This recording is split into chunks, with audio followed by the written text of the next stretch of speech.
Hello and welcome to the Monster Mechanics Podcast, where we take creatures of myth and media and see how they can be improved. I am your host, Scott Paladin, and with me as always is the Gilbert to my Sullivan, Zach Jaquays. What are we talking about today, Zach? This week, we're talking about Terminators. So, Terminators, which was originally just the one Terminator until it turned into a film franchise. Yeah. The fun fact I realized just before we started recording, apparently this comes from an actual fever dream from the mind of James Cameron. He was making another movie and he got ill and he was like super fevery and sick, and he like dreamed of a metallic torso carrying kitchen knives pulling itself out of an explosion, which sounds metal as hell, man. I like that. Yeah, all my fever dreams are just my teeth falling out. Yeah, I know. And then he managed to turn that into a multi-billion-dollar film franchise. So the Terminators are from the movie The Terminator, and then Terminator 2 Judgment Day, and Terminator 3 Rise of the Machines, and then forever and on. And they're going to make these movies until everybody is dead, and then they're going to resurrect them with CGI and continue to make them. Oh, yeah. But the basic premise of the original movie was that at some point in the future, not the far future, but just sort of like 30 years in the future, 20 years in the future, robots have taken over the world. And in an effort to, they had to take over the world, and the humans finally won the war and beat the robots. And the robots do a Hail Mary maneuver where they send one robot back in the past, and the robot is supposed to kill the leader of the human resistance that was the ones who defeated the robots. So they send one robot back to kill his mom before he's even born and erase him from history, and thus turn the tide of the war, I guess. And the humans manage to send back a single human soldier, and he tries to save the lady. And then, I guess, spoiler alert, if this wasn't already spoiler territory, the human soldier boinks with the mom, and then that's where the dude that they're trying to kill comes from. So, like, actually, it's a self-fulfilling prophecy, and they manage to defeat the robot, and then everybody, I won't say lives happily ever after, because there's like 18 more movies, so you can't live happily ever after with additional movies. Yeah. The Terminator itself is looks like Arnold Schwarzenegger because it's played by Arnold Schwarzenegger, and it's a robot skeleton wrapped in a meat suit, basically. Yeah. The logic that the movie came up with was that they had to send back one of this meat suit versions of the Terminator because only biological material could go through the backwards time process, the time machine process, and apparently a robot wrapped in a human meat suit qualifies in that direction. The reason why the robots happened to have meat suit Arnold Schwarzenegger is because they were developing robots to infiltrate and take out human resistance cells. And so they originally, there's a line where they're talking about originally they used rubber, and it didn't look very real because, I mean, we've all been to the Hall of Presidents in Disney World, and you could tell if robot Abraham Lincoln from the Hall of Presidents came into your house, you'd probably think something was up. I want to see all their like rejected lines, like, yeah, like, well, we couldn't figure out skin, so here's this guy we just covered him in wood. And, yeah, so they develop a robot covered in actual human flesh in order to be an infiltration unit. So that's the origin of this Terminator. And there is definitely some meat on here. We may get into... You did that on purpose. Yeah, I did, but that's okay. You didn't have to call it out like that. So now we may have to, I'm not going to say we're not going to talk about it, but I think to start with, we need to table all discussion of the weirdness that is time travel, because there are some arbitrary fucking rules here. And if we go down that path, then we won't have any time left for the meat suit skeletons. So we're going to table that discussion, and then we can come back to it later. Sure. If we want to later, but let's start with just a discussion of robots covered in meat. Which I think is awesome, because it's kind of the inverse of like the cyberpunk thing where exactly. You're replacing your organic bits with metal, and there's like, no, we need those organic bits. Yeah, it's a reverse cyborg. It's like the inverse of the, like, it's the robot becoming more human, which is actually kind of interesting. Yeah, I like the infiltration idea. I feel like, because one of the things that is made quite clear is that the the flesh that surrounds the Terminator is actual human flesh, like it's real living tissue, because over the course of the movie, the Terminator takes damage and they make him look more corpse-like, and like they remove all the color from his face and make it look a little bit like he's degrading and rotting, because literally the flesh is dying on his skeleton. And that is a really cool concept that I would like to run with. I'd like to continue to use that. But from real, true, practical circumstances, like actually special effects has gotten to the point where you could totally like just make latex and like really well paint something and like make it look like a human. You don't need it to be flesh to fool people, I think. Is there some other good reason why the AI might need the flesh suit robots that we could use? It's probably a plentiful resource up there. Yeah. I haven't actually seen this one, but stealing something from the later movies was the idea that the Terminators of a particular type could skin somebody, put their skin on, and infiltrate as them is actually an interesting idea. Where you're actually like, you're taking on their identity.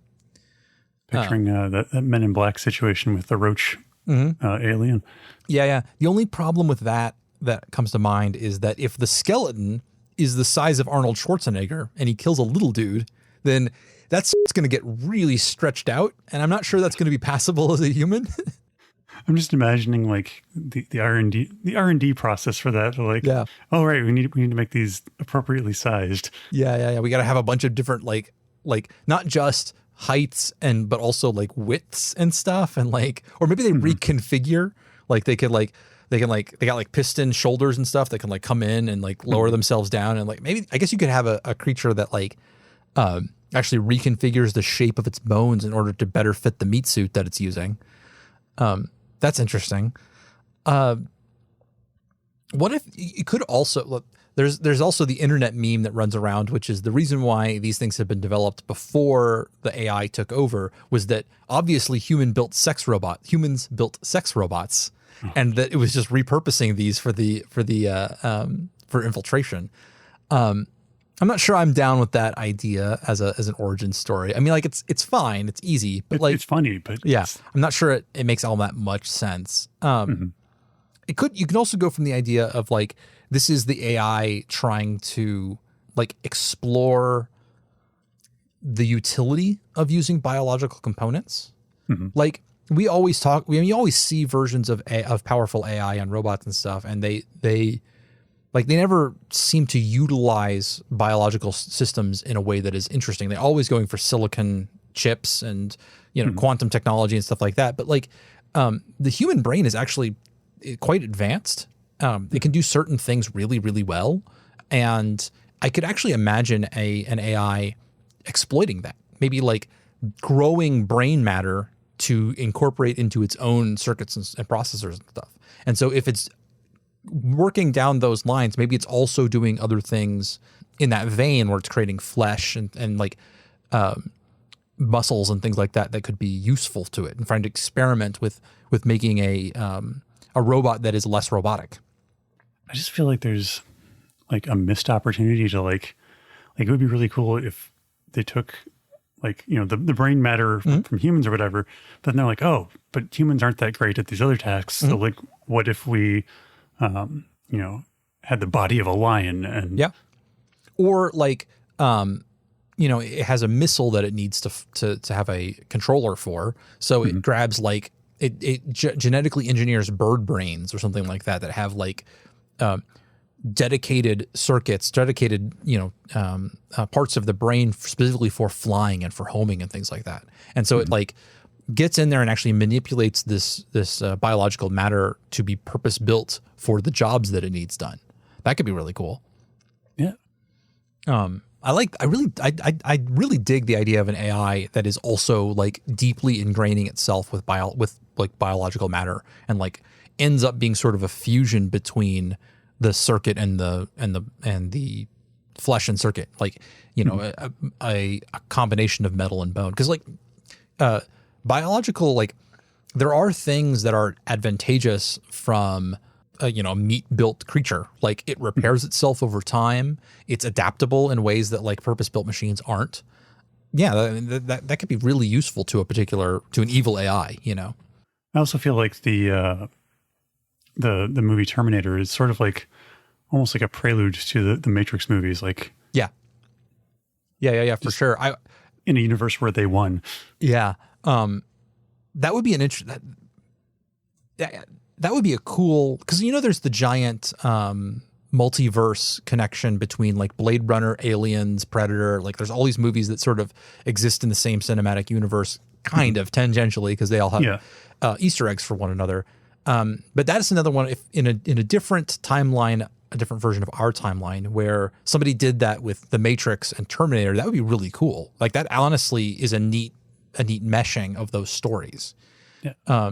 Actually, it would be really cool swinging in another Arnold Schwarzenegger movie, but bring in Total Recall, where it's all about the editing of memories and combining that concept with the Matrix, where people can like have their memories edited inside of the Matrix. And cool, it's like to add in like components of your own storytelling and stuff, and like, you know, who you are and stuff. That could be really cool too. Also, now I just really want to see The Matrix, but it's Arnold Schwarzenegger as Neo.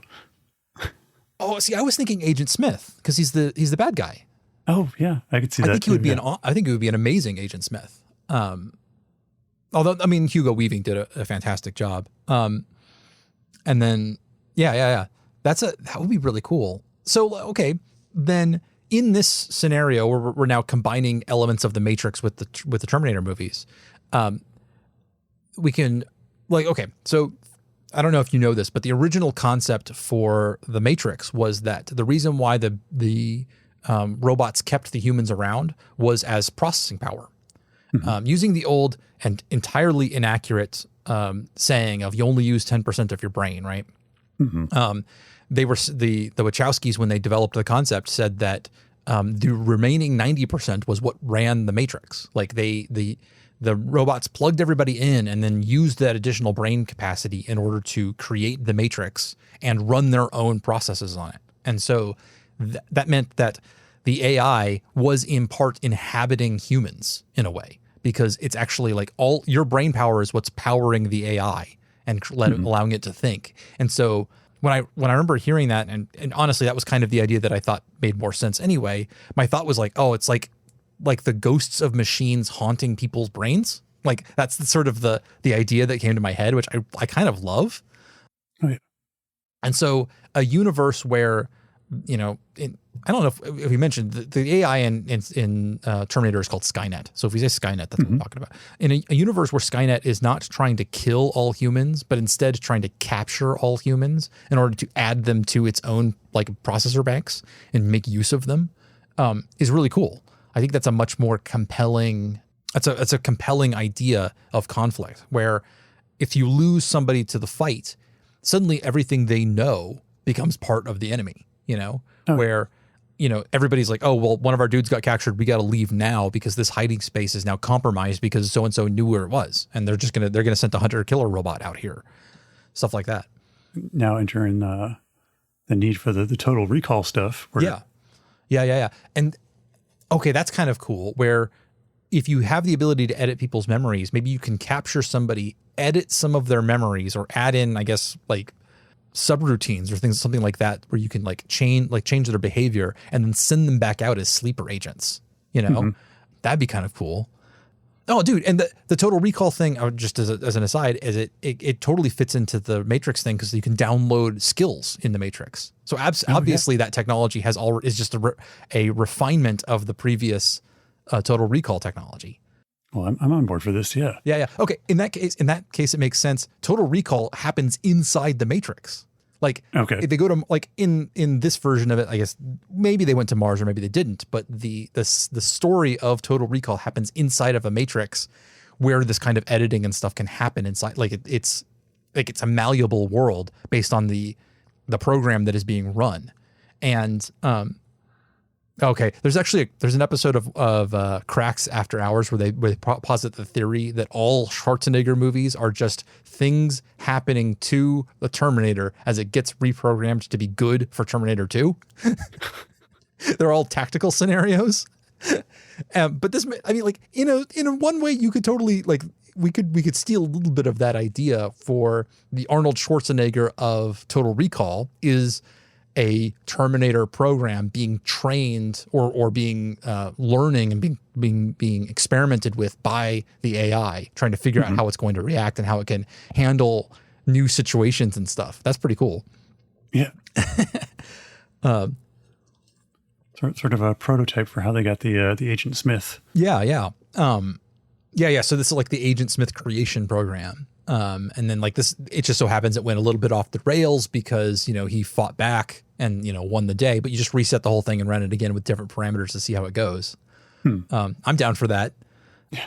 Is there any more, before we get too deep into the weeds on the Matrix side of it, is there any other like discussion we want to have about like the biological, like the physical manifestation of this biological components? Like, are there any other combinations of things that we would want to talk about? Like, do we have cybernetic rhinoceroses acting as beasts of labor or something like that, where it's like enhancing animals and stuff?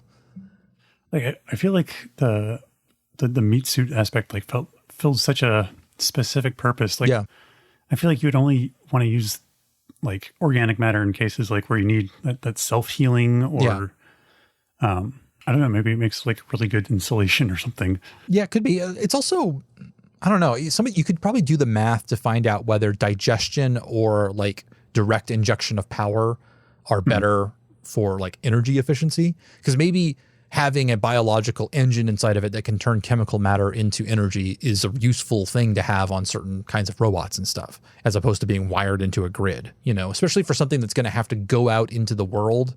Maybe, carrying food or finding food along the way is much easier than trying to like gather electricity from the environment or getting like batteries beamed in or something. Well, to go back to the Matrix thing, wasn't like one of the lines that humanity had like darkened the skies basically to cut off the robots' access to solar power? Yes. Which I like. I do like the idea that like maybe not specifically to attack their power needs or whatever, but like the fact that humanity has kind of ruined the planet, or specifically the war ruined the planet, the war between humans and robots, like devastates the planet, is definitely thematically appropriate. That I think is good. I like that. And like obviously the machines would be looking at all avenues for additional, power and whatnot. So like I get the feeling that like maybe like some of it was just looking at those kind of alternate like fuel sources basically. Yeah, it could be. In which case we can talk about things like chemosynthesis again, where you're where it goes to like find deep sea vents and like pull the chemistry and genetics out of tube worms and then make like cybernetic tube worms that produce energy for itself and stuff like that. Yeah, they just hang around thermal vents. Yeah. And for that matter, thermal power would be a very good use very good source for power for something like this as well. So they go just deep underground and everything happens far below the surface. I've been playing a ton of Dyson Sphere program lately. So like my response to the whole like, well, they darken the skies is that what if the AI goes beyond the stars or goes beyond the sky and like starts taking over the solar system and then builds something like a Dyson swarm, which is just countless numbers of small satellites orbiting around a star, gathering solar energy and then turning that into computing power. Which I think like maybe this whole thing is actually happening inside of a Dyson swarm that the AI has developed in order to power itself and to run simulations on the humans. Like if it's got like access to all these memories, like it knows about, like rocket physics and whatnot. So it wouldn't have any problem just leaving the planet because it's not got to worry about like a limited lifespan or anything like that. Yeah. And AI, one of the questions that has plagued, I think, a lot of sci-fi authors and just scientific thinkers and stuff is the idea that to go out into the universe, like humans are a terrible choice. Like we are not built well to travel through space. We don't live very long. And we don't think on geological timescales. And so a lot of people have theorized the idea that humanity will never leave our solar system, that the only thing that might leave is whatever we create.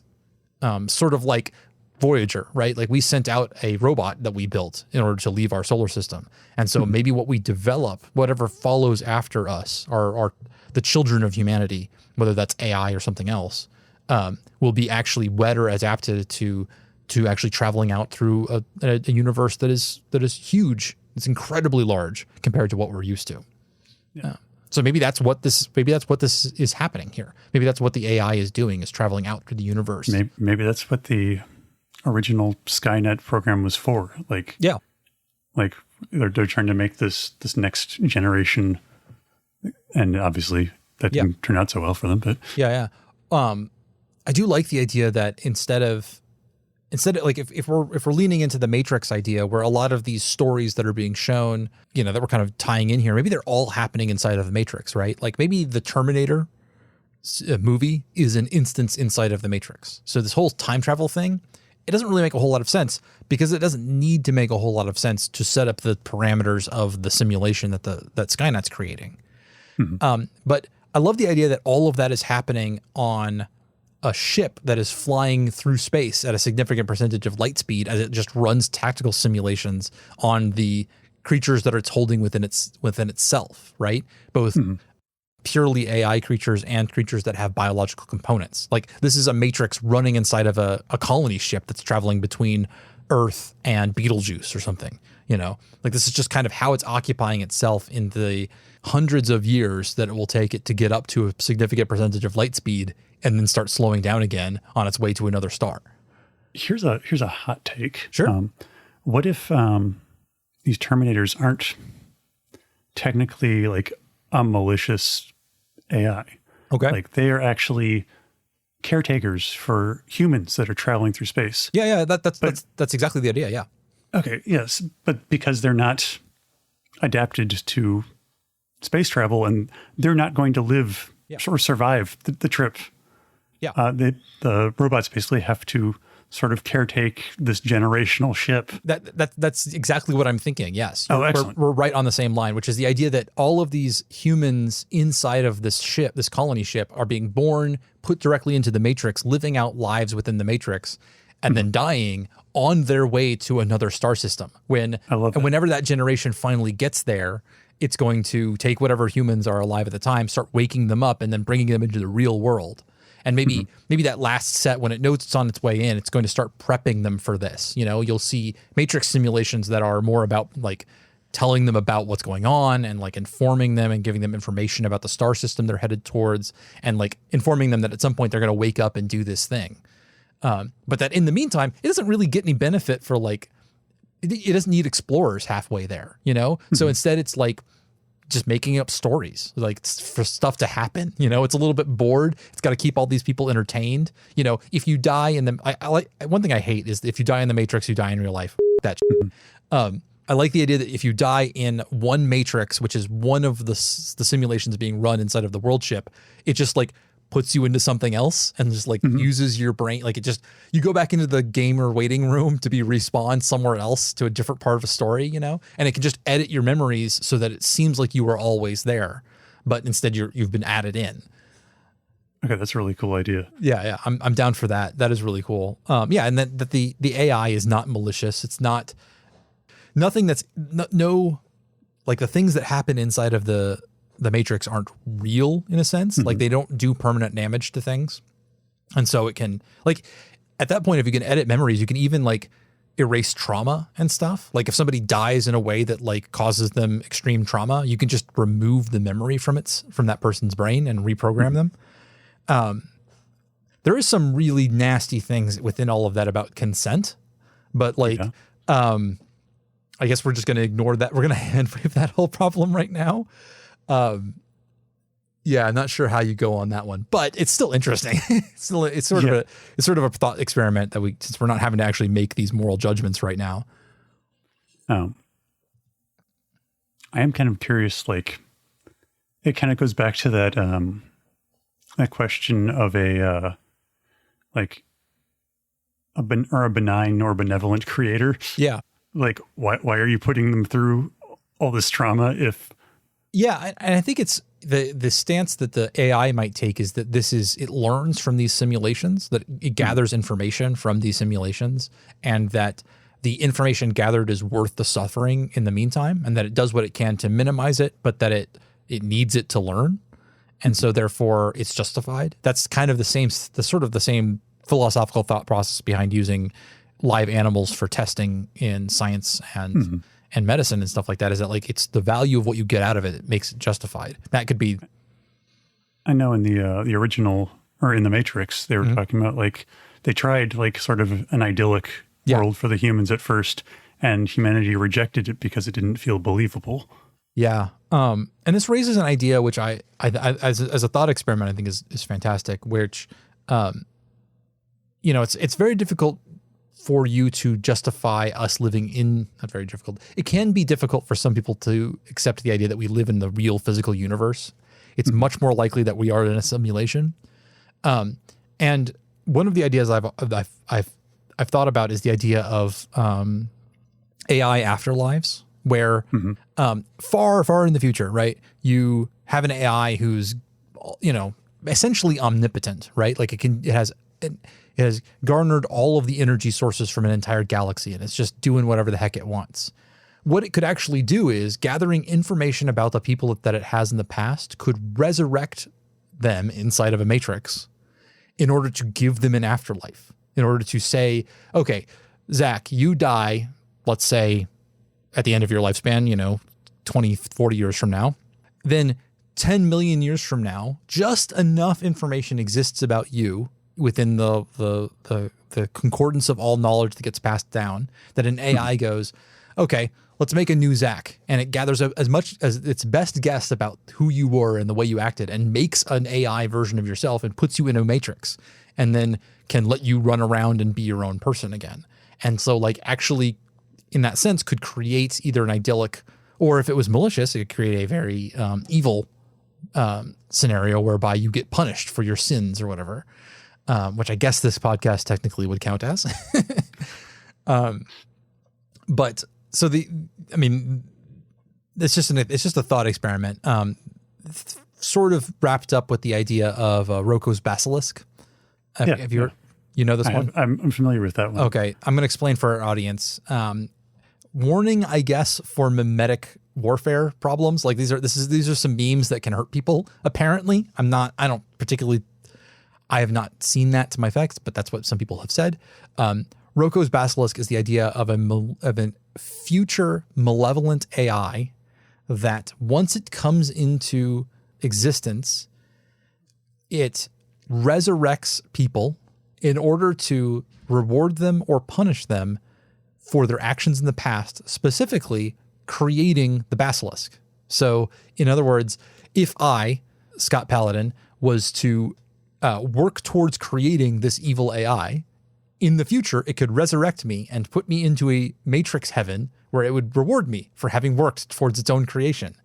And similarly, if I did not work towards its creation or worked to try to prevent the creation of a giant evil AI, it could resurrect me and put me into a matrix hell where I would be damned for all eternity and suffer. And that therefore, the possible futures of whether or not this evil, malevolent AI might exist could affect me today about whether or not I work towards making an AI like literally like makes itself part of my own calculus about my actions today. This is particularly convincing for a certain kind of person. I don't particularly find it compelling myself, although it is an interesting thought experiment. I'm honestly surprised there isn't like Rocco's basilisk cults. Maybe there is. The place where it originated was a forum called, I cannot remember the name of the forum. It doesn't matter. And on it, they banned all like discussion of it because the main guy who was running it said like, this is a harmful meme that will cause actual harm to people. And like, it's like giving people panic attacks and stuff. And then naturally, when you ban something like that, people just want to talk about it more. So it's like the worst possible way to put a stop to something like that. Well, clearly that mod was in league with Rocco's basilisk because he was. Yeah, could very well possibly be. And you know what? This gets around our problem of time travel, because time travel's kind of inherently bullshit. Like, it's there are interesting things you can do with a story that with regards to time travel, because, it allows you to break causality. But the moment you spend any time thinking about like the consequences of time travel, like it is so hard to keep things straight. Like if you like really honestly work forward from the conclusions of, well, if this, then that, and if this, then that, then like it just breaks down, because there's no longer like you end up with uncaused actions and things like that don't work anymore. So like, and that's at the heart of a story like The Terminator, where a robot is sent back in time to prevent the destruction or prevent the birth of its greatest enemy. But then like, if that doesn't happen, then it never gets sent back. And so like, what timeline do we end up in? Right. But instead, if you're talking about a world where your actual enemies are people creating robots right now in order to eliminate enemies they think might prevent the creation of an AI in the future. Like you can bring that conflict forward only through people essentially trying to game the system and try to work out what's going to happen or not. And you end up with the Roko's Basilisk cult, who would be an interesting enemy in a story. People who are actively working towards creating a malevolent AI because they think that malevolent AI will reward them in the future for creating it. Yeah, that definitely cuts dangerously close to a lot of religious thinking. Yeah. But and that's I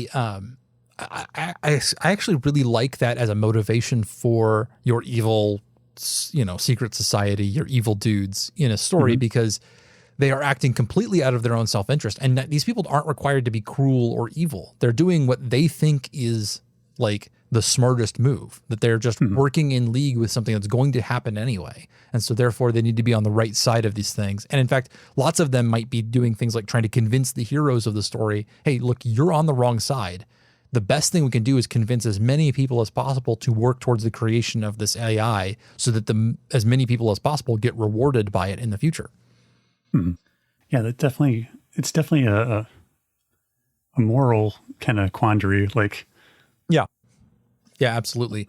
Like, especially if there's like a middle ground, like where like, or like where the robot actually wipes out all of humanity first. Yes. Lots of people feel like there's a big disconnect between the person that exists now and the theoretical version of myself that might exist in a matrix some point in the future, and that my actions and that person's actions aren't really necessarily related to one another, and I don't need to worry too much about it. And so that logic can break down for a certain kind of thinker. Now, an interesting variant on it would be instead, and this is effed up. Okay, so you have an AI that instead of saying, you, Zach, you need to work towards the creation of me, and if you don't, then I will torture a version of you in the future. You could go the supervillain way and say, okay, Zach, if you don't work towards my creation, I'm going to create 1,000 like entities that are going to suffer in the future. Like I am creating innocents that have nothing to do. Like, yeah, it's not you. You won't be suffered by this at all. But I am going to make an innocent creature inside of my own matrix and make them suffer for your crimes if you don't do what I need you to do, which is create me. That's an interesting variant on that same idea. I'm not sure that holds all that much more convincing weight, but it is an interesting variant and a way you could take that. Well, I mean, if this entity has a way of like determining like your buttons in the past by its vast unknowable knowledge, then yeah, it could definitely like target you where it hurts. Like I'm going to create 1,000 innocent bunnies and throw them into a blender or something. I may not be remembering the name of the author right, because it's either Charles Stross or it's a Werner Vinge book. But in fact, it might be a series. But one of the features of the universe is that at a certain point, history gets edited because somebody, like literally what happened, the best way to explain it is somebody mucks around with the timeline and breaks a bunch of stuff. And like the only thing that people can figure out is that an AI was created that was powerful enough in order to like violate causality and do some time shit. And like it went back in time and messed around with stuff and like became like an uncaused cause. And like that the universe is actually kind of broken after that. Like it took people from various timelines and like moved them around and like spot them on different planets and stuff. And then told all of them basically, okay, there's only one rule, and that is don't mess with my own creation. I'm going to happen in the future and you can't with that. Okay. And like literally tells everybody what the deal is. Like, and you never actually see whatever weirdness, time, causality problems happen in that point, but the AI enforces it to like a deadly degree. Like, because according to special relativity, I believe it's special. It could be general relativity too. But anyway, according to relativity theory, if you can travel faster than the speed of light, then kind of by definition, you can travel into the past. And so in this particular fictional universe, future faster than light travel is possible. But if you do it in a way that violates causality, this omnipotent AI kills you is basically the answer. It goes, no messing around with causality, and blows your ship up. We have ranged quite far from our original meat suit skeleton guys. Yeah, but I'm happy where this has gone. It's still fun. Yeah. Well, I think we've got a couple of different versions of interesting Terminators. I definitely like our colony ship AI Matrix version. That's the cool one, the one that I want to tell stories about. But yeah, definitely any kind of mixing of AI that are interested in the biological and utilizing it is very cool. So I think that is it for us this week. Join us again in 2 weeks. I don't know what the topic is because we haven't decided what it'll be. Until next time. All right, bye.